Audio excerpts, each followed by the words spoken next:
Everyone, আসসালামু আলাইকুম। Welcome to my new video. কালকে সকালে আমি কি করব সেই জন্য আমি রাত্রে একটা টু ডু লিস্ট করে রাখি।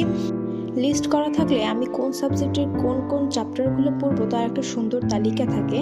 তাই আমি প্রত্যেক দিনই চেষ্টা করি একটা টু ডু লিস্ট করার জন্য। সকালবেলা আমি এক কাপ গ্রিন টি দিয়ে আমার দিন শুরু করি, কারণ গ্রিন টি আমাকে মনে হয় গ্রিন টি আর কফি ঘুম কাটাতে অনেক হেল্প করে। আর আমার অনেক ঘুমের একটা বাজে অভ্যাস আছে যে আমি ঘুম কাটাতেই পারি না। তারপর আমি বাংলা পড়তে বসবো। আজকে বাংলা এই চ্যাপ্টারটা কমপ্লিট করা লাগবে।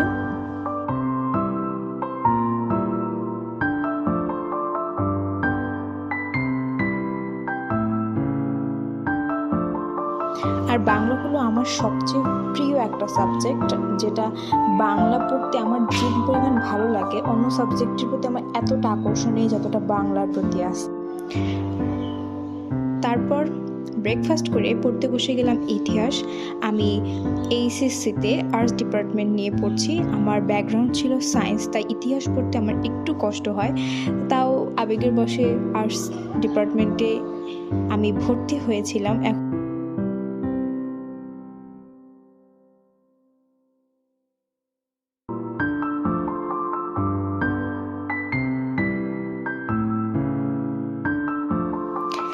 ইতিহাসে প্রত্যেকটা চ্যাপ্টারে আমার বারবার রিভাইজ দিতে হয়, আমার একদমই মনে থাকে না।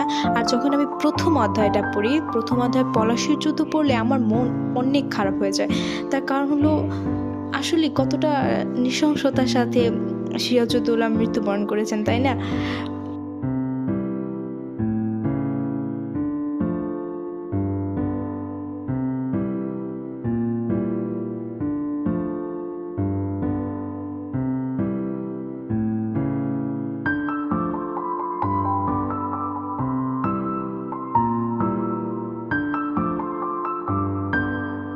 আর এই পলাশীর যুদ্ধ চ্যাপ্টারটা পড়লে এখানে অনেক আত্মীয় স্বজনের নাম থাকে, তারা একে অপরের সম্পর্কে কি হয় তাই জন্য আমি একটু গুলিয়ে ফেলি। তাই আমি কি করি, আমি একটা ছোট কাগজে তাদের সম্পর্কে একটা ছোট করে তালিকা তৈরি করি। তারা সিরাজের কী হন বা তার খালার কী হন, খালার কোন ধরনের লোক তার দলে ছিল, এইসব বিষয় আমি ছোট করে নোট করে রাখি, যার কারণে আমার পরবর্তীতে এমসিকিউ পড়তে অনেক সুবিধা হয়।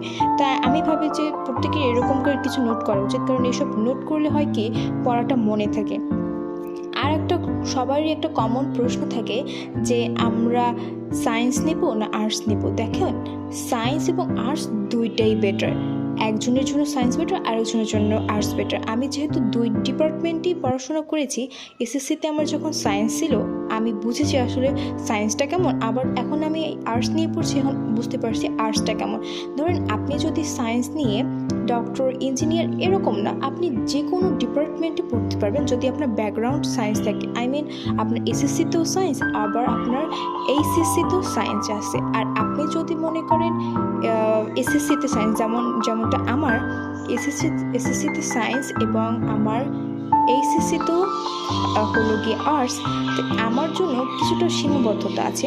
যেমন আমি ধরেন ডাক্তার, ইঞ্জিনিয়ার বা অন্য কোনো ডিপার্টমেন্টে ওইরকমভাবে আমি আইটি সেক্টরে অতটা ভাবে নিজেকে প্রভাব ফেলতে পারবো না। কিন্তু আমি পারবো কি, আমি বিদেশে লেখাপড়া করার জন্য যেতে পারবো। তাও আমাদের ডিমান্ড একটু অল্প থাকে, সায়েন্সের আর একটু বেশি ডিমান্ড থাকে। তাই বলতে গেলে সায়েন্স, আপনি কি চান নিজেকে নিয়ে, আপনি ভবিষ্যতে আপনাকে কোন জায়গায় দেখতে চান সেই উপর ভিত্তি করে আপনি নেবেন। আপনি কোন ডিপার্টমেন্টে নিজেকে প্রতিষ্ঠিত করবেন সেটা আপনি ভালোভাবে জানেন। তো সায়েন্সও বেটার, আর্টসও বেটার, কোনোটাই কোনো কারোর জন্য খারাপ না। শুধু আপনাকে নিজেকে সম্পর্কে জানতে হবে, আমি কেমন, আমি কি চাই, ভবিষ্যতে আমি কি পরিবর্তন চাই, সেইটার উপর ডিপেন্ড করে আপনি আপনার বিভাগটা আপনি সিলেক্ট করতে পারেন। এইটাই হলো আসলে এই প্রশ্নগুলোর উত্তর, যে আমি সায়েন্স নেব না আর্টস নেব, আমার কোনটা ভালো সেটা সম্পূর্ণ ডিপেন্ড করবে আপনার উপর, আপনি কি চান।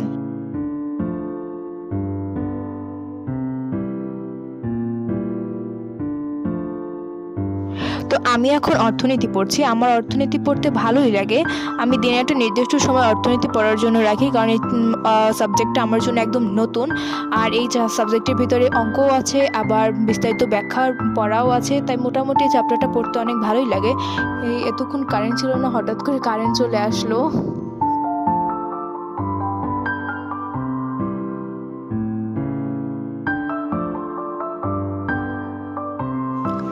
সো আজকে এই পর্যন্ত। সবাই ভালো থাকবেন, সুস্থ থাকবেন এবং নিজের প্রতি খেয়াল রাখবেন।